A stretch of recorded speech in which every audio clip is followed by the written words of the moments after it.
네, 이스라엘 공군이 이란 핵시설 등을 타깃으로 해서 선제 공격을 했잖아요. 그래서 사상자가 발생했다라는 보도들이 현재 속보로 줄줄이 나오고 있는 상황입니다. AP통신이 이란 국역 TV를 이제 인용해서 보도한 내용을 보면은 이스라엘의 선제 공습으로 이란의 혁명 수비대의 총사령관이 사망한 것으로 추정된다라는 이슈도 전해지고 있는 상황이고 현재 중동 정세가 경랑 속으로 빠져들고 있는 상황인데 코스피 코스닥 양시장이 장중 저점 부근에서 움직이고 있다는 점에서 많이 궁금하실 것 같습니다. 오늘 이에 대한 이야기 그리고 이재명 대통령이 현재 재계 총수와 만나서 여러 가지 경제 현안을 논의하고 있는 상황인데 그에 따른 투자 전략까지 저희가 속속들이 잘 전해드리도록 하겠습니다.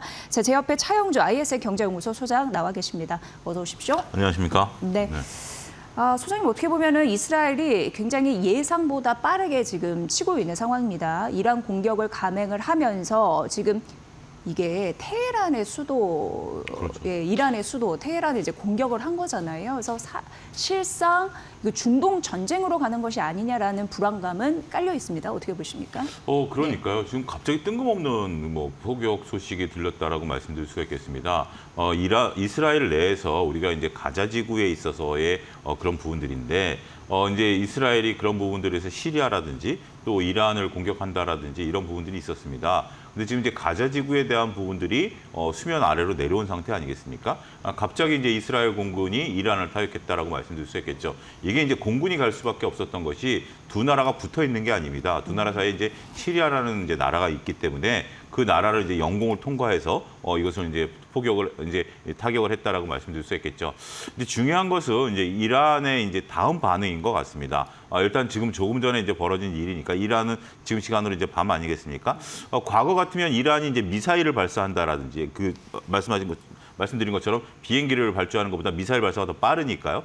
그런 부분들에 대한 부분들이 나타나는지 여부를 곰곰이 봐야 될 것 같고 일단 미국의 영향력이 상당히 많이 줄어들었다라는 것이 이제 체감이 되는 것 같습니다. 지금 이제 트럼프 대통령 같은 경우는 이스라엘과의 어떤 관계, 중동과의 관계, 특히 중동에 길을 들이기 위해서 취임 후 이례적으로 이 중동을 처음으로 제일 먼저 방문하지 않았습니까? 그럼에도 불구하고 이스라엘이 뜬금없는 이러한 공격이 시작됐다라고 말씀드릴 수 있겠습니다.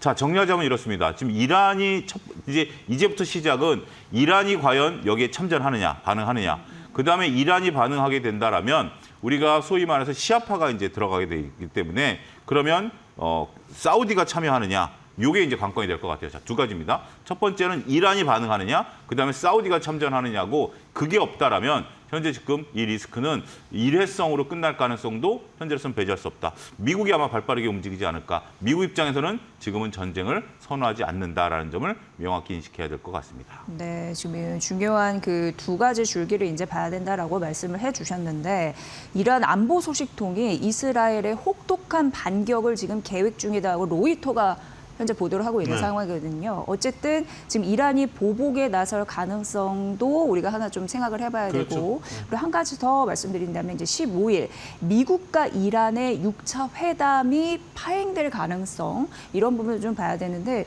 지금 미국의 지원 없이 지금 이스라엘이 감행을 했다라고 얘기를 했는데 이 얘기인즉슨 지금 미국 사이드에는 서지 않는 모습을 보여주는 거잖아요. 그렇죠. 이란은 굉장히 참고 있는 모습을 보여주는 거고.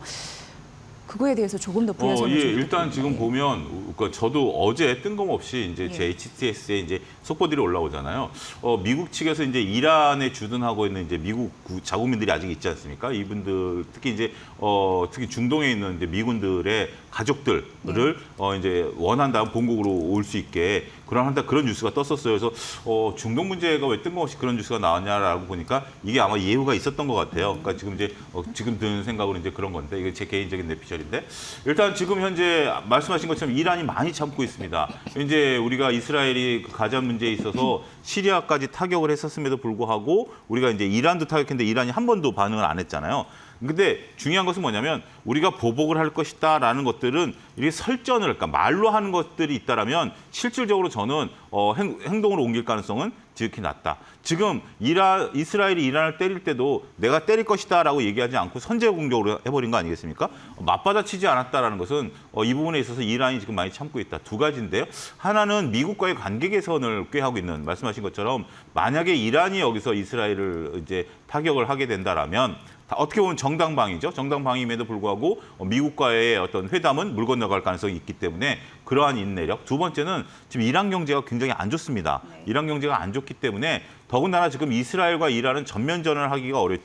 지리적으로 보면 이란이란 나라가 어떻게 보면 이렇게 산으로 둘러싸여 있습니다. 분지 같은 경우에. 그래서 우리가 중동 전쟁을 할 때 이라크가 쿠웨이트를 이제 사막 전쟁을 했습니다만 이런 사막 전쟁이 일어날 수 있는 구조가 아니에요. 결국 값비싼 미사일이 왔다 갔다 해야 되고 비행기가 왔다 갔다 해야 되는 거기 때문에 이 전비에 대한 부담도 솔직히 만만치 않은 것 같아요. 그래서 일단 가장 중요한 것은 이란이 하루 이틀 내에 보복을 하느냐. 만약에 이제 주말이지 않습니까? 주말 내내 보복이 없다라면 이 문제는 일회성 공격으로 또다시 이제 이스라엘이 때리지 않는 한 수면 아래로 가라앉을 가능성도 배제할 수 없다. 저는 약간의 이란이 좀 인내력을 발휘했으면 좋겠다. 이렇게 좀 말씀드릴 수 있겠습니다. 네. 이런 국제 소식들 발빠르게 저희가 흡수하고 분석을 해드리면서 중요한 건 이제 투자 전략으로 연결시키는 그렇죠. 그런 방송이 네. 돼야 되는데 지금 뚜렷한 그 지표들이 보이는 게 지금 안전자산 수요에 대해서 그렇죠.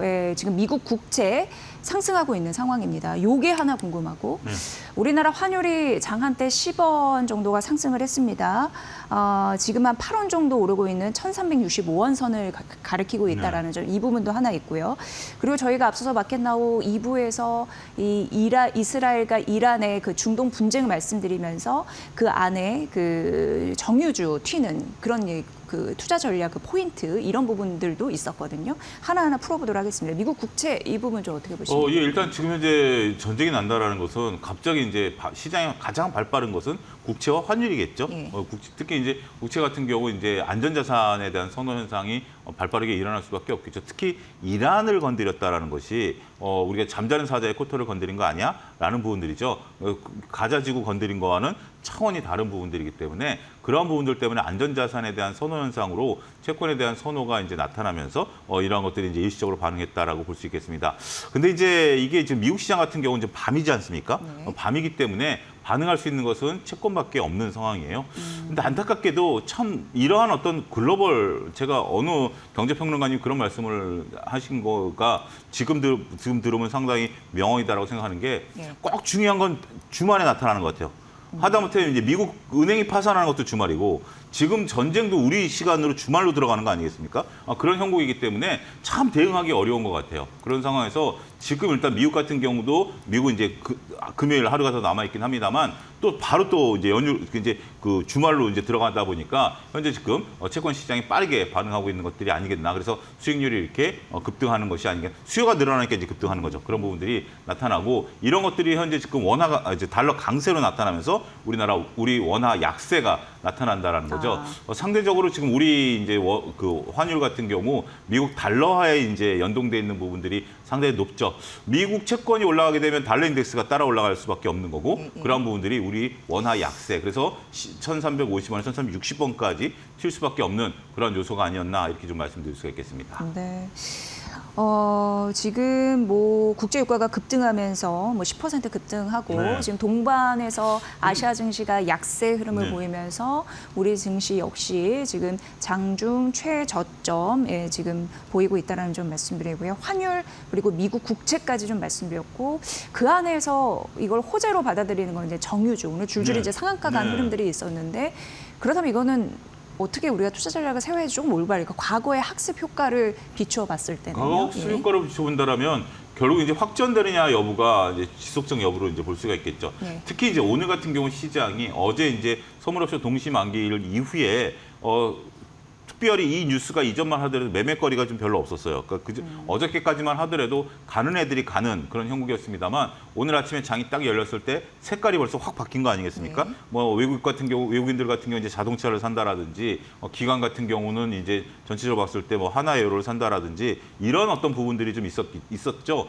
기존과 좀 다른 부분들이었죠. 그런 상태에서 지금 오늘 아침에 테마가 과연 남북 관계주들의 테마가 움직일 거냐라고 봤더니 이제 초전주택가 움직였다가 있다가 지금 확 사그라들면서 저는 이제 정유주들 같은 경우 테마로서 그러니까 두 가지 학습 효과가 있는 것 같아요. 이런 전쟁이 나면 정유주들이 올라간다. 그다음에 두 번째는 길게 가진 못한다. 네. 이런 거기 때문에 빠르게 이제 반응을 했다라고 좀 말씀드릴 수 있겠습니다.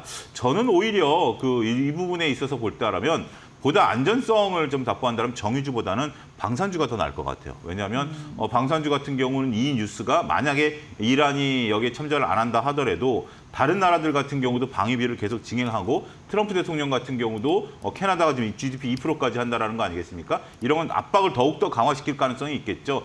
중동 문제에 나 이제 더 이상 신경 안 쓸 거라면 중동 국가들도 지금 현재 우리나라의 무기를 이제 수입하려고 하는 모습들이 많이 보이고 있기 때문에 그러한 모습들을 보게 된다라면 저는 오히려 지금 방위 관련주 오늘 지금 LIG 넥슨 같은 자주포 네. 관련주들이 상당히 높은데 눈은 아무래도 정유들이 가겠죠. 근데 뭐 흥국석유라든지 일부 석유주들이 이미 상한가를 들어가 있는 상황이기 때문에 저는 오히려 방산주 쪽으로 관심을 갖는 것이 좋지 않겠는가. 또 더군다나 과거에는 남북 관계가 개선되면 방산주들이 빠졌는데 네. 이제 방산주들에 대한 모멘텀은 해외 모멘텀이기 때문에 별개로 치부해야 되지 않을까 말씀드릴 수가 있겠습니다. 네. 사실 이제 7거래일 만에 올랐던 코스피가 결국 조정의 빌미는 이게 됐습니다. 그렇죠. 중동의 지정학적 리스크가 됐습니다. 그리고 이제 정부가요, 이스라엘의 그 이란 공습 이 이슈가 지금 갑자기 생겼기 때문에 금융 외환 시장 점검에 또 나선다고 합니다. 예, 이런 부분을 또 참고해 보시면 될 것 같고요. 지금 이재명 대통령이 재계 총수들과 처음으로 만난다라는 뉴스도 이미 전해드린 바가 있습니다. 지금 취임한 지 9일 만에 첫 면담인데 경제에 대해서 지금 집중적으로 당부를 하고 있는 것으로 현재 나오고 있어요. 어떻게 보셨습니까? 일단 지금 뭐 가장 첫 번째가 이제 경제다라고 해서 첫날 이제 TF를 이제 구성하시고 또 이제 다음 이제 연휴 지나고 나서 또 이 TF 2차 회의를 이제 우리가 또 주최하고 그러고 계시지 않습니까? 전반적으로 봤을 때는 이러한 흐름들이 현재 지금 정치적인 일정보다는 이러한 흐름들로 현재 지금 이어지고 있다라고 봐야 되겠죠. 우리가 지금 해야 될 것들은 상당히 많이 있는 이제 새 정부인데 정치적인 부분들 그다음에 경제적인 부분들이 있는데 일단 정치적 부분들은 좀 밀리는 분위기예요.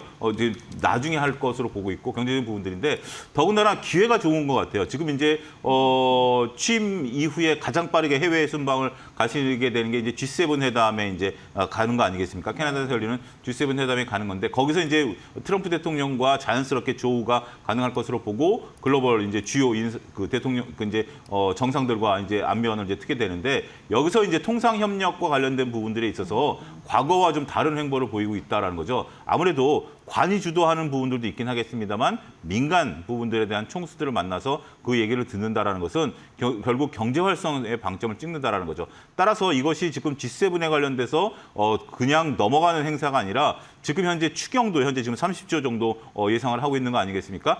이번 추경에서 좀 저는 또 잘하고 있는 것 중에 하나가 지역 화폐가 다음 추경으로 넘어간다라는 부분들이에요. 그래서 30조를 오롯이 물론 이제 뭐 지역을 살리기 위해서는 지역 화폐에 대한 어떤 얘기도 있어야 되지만 여러 가지 논쟁거리 중에서 일단은 큰 것을 챙기겠다라는 측면에 있어서 또 여기서 총수들을 만나서 직접 얘기를 듣는다라는 것은 우리 경제에 대한 어떤 긍정적인 모멘텀 좀 기대해봐도 되지 않을까 말씀드릴 수가 있겠습니다. 네.